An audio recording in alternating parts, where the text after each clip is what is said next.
আমরা ম্যাট্রিক্স ও নির্ণায়ক চ্যাপ্টারে ম্যাট্রিক্সের উপরে কিছু সমস্যার সমাধান করব।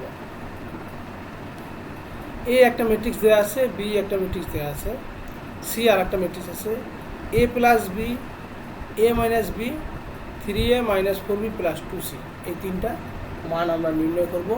এ প্লাস বি হলো এ ম্যাট্রিক্স আর বি ম্যাট্রিক্সের যোগফল। আমরা দেখি এ প্লাস বি। আমরা জানি ম্যাট্রিক্সের যোগের ক্ষেত্রে একটা রুল আছে, সেটা হলো ম্যাট্রিক্সের প্রথম ম্যাট্রিক্সের সারি এবং কলাম সংখ্যা অর্থাৎ ক্রম এবং দ্বিতীয় ম্যাট্রিক্সের ক্রম অর্থাৎ সারি কলামের সংখ্যা অবশ্যই সমান হতে হবে।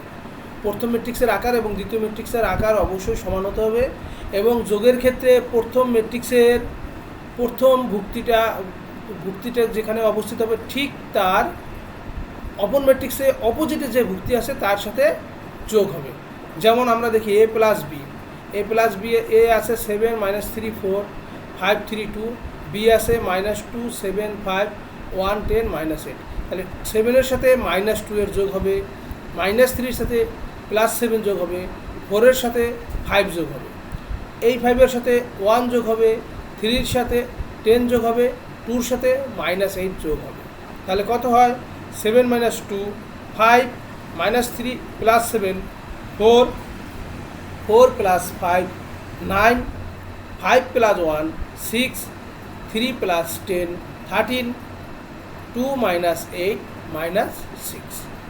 ঠিক বিয়োগের ক্ষেত্রেও একই নিয়ম, দুইটা ম্যাট্রিক্সের আকার অবশ্যই সমান হতে হবে এবং প্রথম ম্যাট্রিক্সের ভুক্তিগুলো থেকে দ্বিতীয় ম্যাট্রিক্সের ভুক্তিগুলো বিয়োগ যাবে, তবে অবস্থান ঠিক রেখে। আমরা এ মাইনাস বিটা দেখি। এ প্লাস বির ক্ষেত্রে 7 - 2 অর্থাৎ 7-এর সাথে -2 যোগ ছিল, তো এবার বিয়োগ হবে। তাহলে 7 - -2 -3 -7 হবে, 4 - 5 হবে, 5 - 1 হবে, 3 - 10 হবে, 2 - -8 হবে।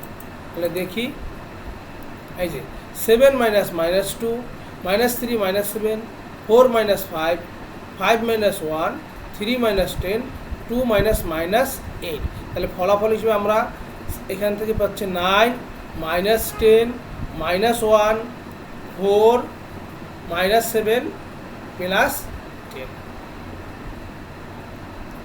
আমি আবারও বলছি, দুইটা ম্যাট্রিক্সের যোগের প্রথম শর্ত হইল, যোগ বা বিয়োগের প্রথম শর্ত হইল ম্যাট্রিক্স দুটির আকার অবশ্যই সমান হতে হবে এবং যোগের ক্ষেত্রে প্রত্যেকটা প্রথম ম্যাট্রিক্সের ভুক্তির ঠিক করসপন্ডিং অর্থাৎ অপোজিটে যে ভুক্তিতে থাকবে অবস্থান অনুসারে তার সাথে যোগ করতে হবে। বিয়োগের ক্ষেত্রে প্রথম ম্যাট্রিক্সের ভুক্তি থেকে দ্বিতীয় ম্যাট্রিক্সের ভুক্তি বিয়োগ হবে অবস্থান ঠিক রেখে। এবার আমরা দেখি 3a - 4b + 2c নির্ণয়। তাহলে 3a মানে হলো 3 দ্বারা এ ম্যাট্রিক্সের সকল ভুক্তিকে গুণ করতে হবে, -4b অর্থাৎ 4 দ্বারা বা -4 দ্বারা সকল ভুক্তিকে যদি আমরা গুণ করে দেই তাহলে প্লাস চিহ্ন হয়ে যাবে, আর 2 দ্বারা সকল ভুক্তি সি এর সকল ভুক্তিকে গুণ করতে হবে। তাহলে আমরা দেখি 3 × 7 21 -4 -2 +8 2 × 9 18। এরপরে -9 -28 +8। এরপর 12 -20 -4। তারপরে আমাদের 15 -4 +14। তারপর 9 -40 +12 +6 +32 +6। তাহলে ফলাফল হিসেবে আমরা পেলাম 47 -29 -12 25 -19 আর 44। তাহলে আমরা বলে আসছিলাম যে কোনো একটি সংখ্যা বা ধ্রুবক দ্বারা যদি কোনো ম্যাট্রিক্সকে গুণ করা হয় তাহলে বুঝতে হবে ওই ম্যাট্রিক্সের সকল ভুক্তিকে ওই ধ্রুবক বা সংখ্যাটা দ্বারা গুণ করা হয়েছে। আমরা চাইলে এটাকে আলাদা 3a, এই যে 21 মাইনাস 9 প্লাস 12 15 9 6 এরকম করে নিতে পারতাম, আবার এখানে গুণ করে নিতে পারতাম, তারপরে আবার এরকম এই লাইনটা করতে পারতাম, অর্থাৎ এই লাইনের পরে চাইলে আর একটা লাইন করা যেত।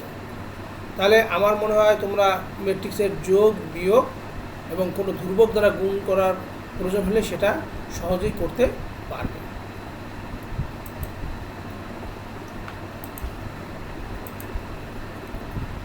সবাইকে একগুচ্ছ ধন্যবাদ।